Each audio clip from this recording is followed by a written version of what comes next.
Hey, I'm Brad. And I'm Robin. Our two pups, Espen and Chica, and we're Pups and Packs. Today we're going to be talking about Taco Verde, which is our 2021 Scout Yoho camper, and it sits on a 2022 Toyota Tacoma long bed. Hope you enjoy. This is the inside of our 2021 Scout Yoho camper.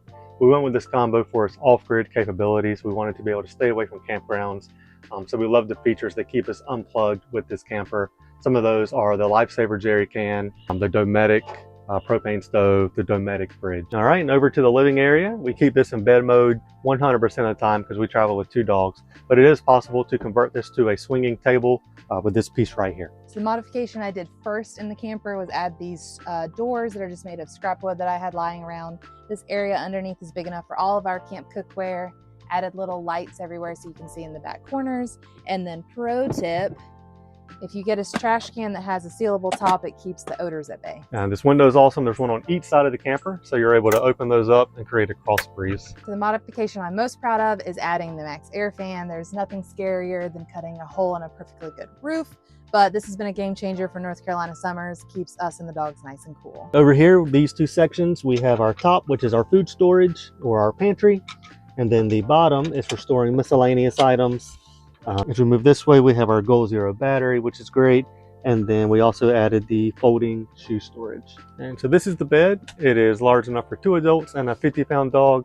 Chica normally sleeps with us when we're traveling. Espen, the queen, spreads out on the entire sofa. And then over here, we have our hanging storage bag, which has just been an absolute game changer for staying organized when we travel. So we have an older model that still had the Dickinson propane heater, and it's so cozy in the winter. This is probably our favorite part about this camper. Also added some tile just for aesthetics, and then a little shelf and a little mirror and paper towel holder.